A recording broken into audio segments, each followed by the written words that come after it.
Let's try to get into chapter 2 now. Chronic fatigue syndrome, the symptoms of poor energy delivery mechanisms. I am somewhat exhausted. I wonder how a battery feels when it pours electricity into a non-conductor. Sir Arthur Conan Doyle, British writer and physician, 22nd of May, 1859 to 7th of July, 1930. Most, if not all, of my CFS, ME, and LC patients know exactly how that battery feels. These are the symptoms described in this chapter. It is important to understand these symptoms because the starting point to treat all such is the same: improve energy delivery mechanisms. Poor energy delivery to the body. Energy is produced in almost every cell in the body. Poor energy delivery results in physical fatigue. We all feel tired at the end of the day, but pathological fatigue is characterized by delay. Overdo it one day, and we pay for it the next day, and possibly for several days. This is called post-exertional malaise. Part of the mechanism of this has to do with lactic acid. Over 90% of all our energy comes from aerobic metabolism. We burn fuel, acetate with oxygen, in our mitochondrial engines to make energy. One molecule of acetate creates between 32 and 36 molecules of ATP, the energy molecule, depending on the efficiency of our engines. If our engines are overwhelmed, then we move temporarily to aerobic energy production. This is horribly inefficient. One molecule of acetate fuel generates just 2 molecules of ATP by this route. The anaerobic process also makes lactic acid. Not only is this painful, but it also blocks our mitochondrial engines. This might seem like a rotten piece of design, but actually it protects us from ourselves. This is the mechanism by which we are stopped in our tracks by pain and fatigue before we go into negative energy balance and die. This mechanism further explains the imperative to pace activity. Lactic acid is painful and has to be converted back to acetate. This process is called the Cori cycle, and it takes 6 molecules to achieve. Think of ATP, the energy molecule, as money. To achieve an action, we can borrow 2 molecules of ATP, but we have to pay it back with 6 molecules. This is like borrowing energy from a loan shark. Now, back on this page, we have some footnotes. There is much more about mitochondria and their function in Chapter 5, but a brief summary is called for here in order to cement understanding of this key biochemical process and its implications for CFS, ME, and LC sufferers. Mitochondrial failure is the central cause of CFS, ME, and LC.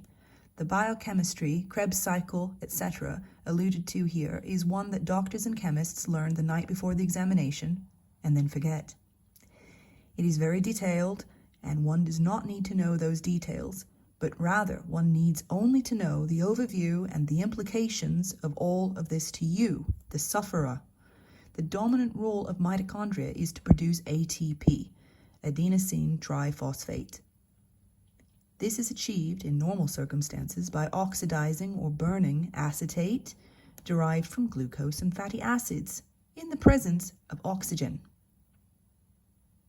This is known as aerobic respiration. ATP is crucial to all body functions. It is the energy molecule and powers all such body functions.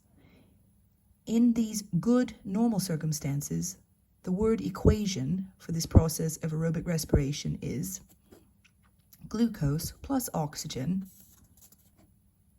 gets carbon dioxide plus water, plus between 32 to 36 molecules of ATP, aerobic respiration.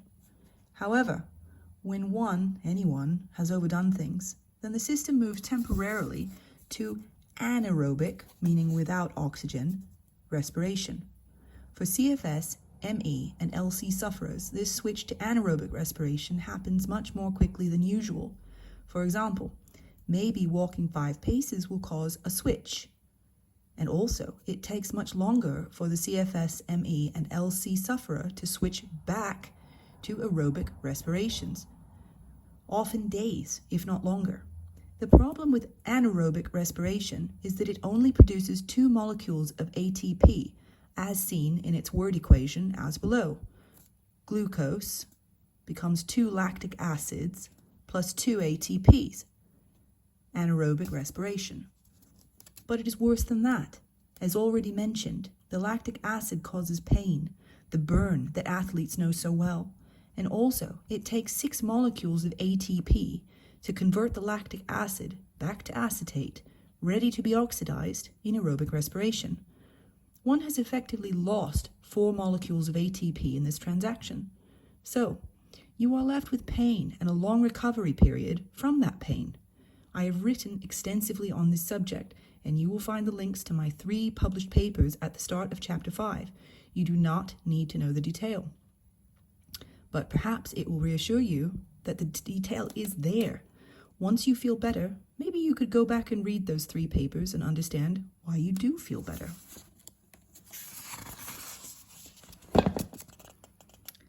Poor energy delivery to muscles. I need to do some research with it. This dog. Okay. Poor energy delivery to muscles results in weak muscles with no stamina. Overdo things slightly and you get lactic acid burn. This is painful. Poor energy delivery to the brain. Many sufferers of CFS, ME, and LC are convinced that they are developing dementia. Indeed, dementia is the symptom that occurs when energy delivery to the brain is impaired. It can be reversed by improving energy delivery mechanisms. We all know the symptoms: foggy brain, inability to concentrate or multitask, and sometimes an inability to find the right word, or maybe use of opposite words to those intended. Poor short-term memory, and so on. Some individuals cannot even follow the plot of a film on TV. It is scary. Personal note from Craig.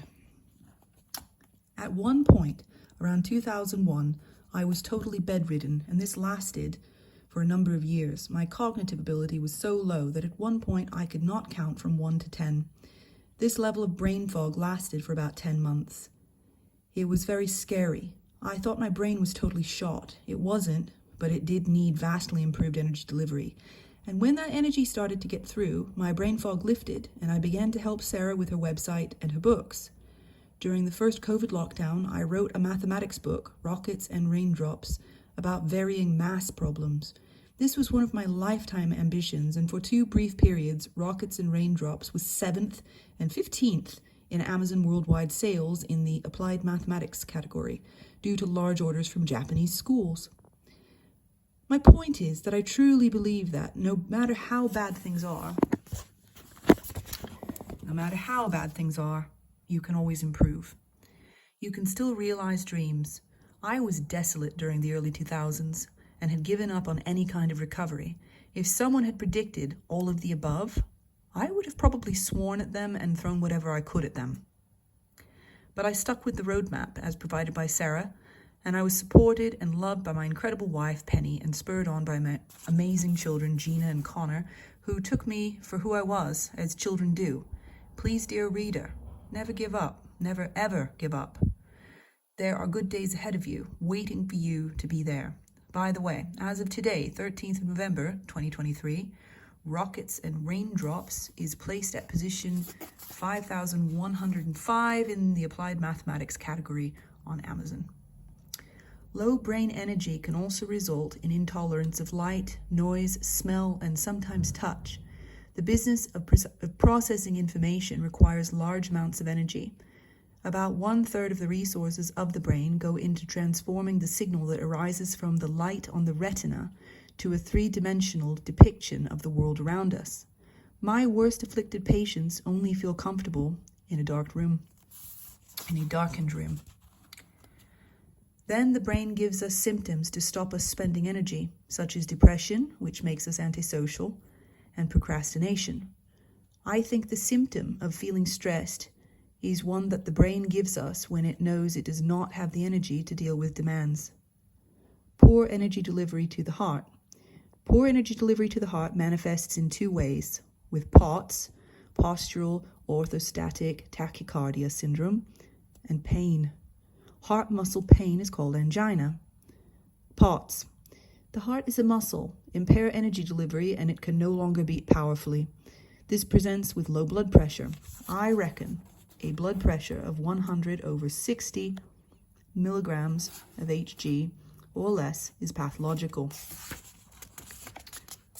There is much less work involved in pumping blood around the body on the flat. So the severely afflicted person spends their life horizontal. We all know this. We rest sitting down with our feet up. Problems arise when we stand up. The postural orthostatic bit, circulating blood in the vertical position, means the heart has to increase output by about 20%. However, our 6 CFS heart cannot increase energy delivery mechanisms. It is already working to its full ability.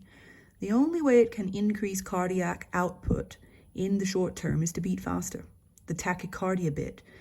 But beating faster is also demanding of energy. This is not sustainable. It beats less strongly, blood pressure falls, and unless our sick patient lies down quickly, they faint and drop unconscious. This mechanism has been confirmed by Dr. Peckerman, who measured cardiac output by impedance cardiography and found that cardiac output in healthy people will vary from 7 liters per minute when lying down to 5 liters per minute when standing. In healthy people, this drop is not enough to affect function, but in CFS, the drop may be from 5 liters lying down to 3.5 liters standing up. At this level, the sufferer has a cardiac output which causes borderline organ failure. In CFS, the low cardiac output is caused by poor muscle function and therefore, strictly speaking, is cardiomyopathy. This means the function of the heart will be very abnormal, but traditional tests of heart failure, such as ECG, echoes, echocardiograms, angiograms, etc., will be normal. I have a few patients for whom the symptoms of POTS do not resolve despite doing all they can to improve energy delivery mechanisms. It may be due to an infection of the vagus nerve. This is impossible to prove, but biologically plausible since herpes viruses target nerves. Indeed, Michael van Elzeker has hypothesized that NME, which is driven by infection, that is to say the clinical picture is one of poor energy delivery and inflammation, the vagus nerve has been infected and this also results in POTS. Another possibility is that this autonomic dysfunction may be related to overbreathing. See Chapter 6, Oxygen.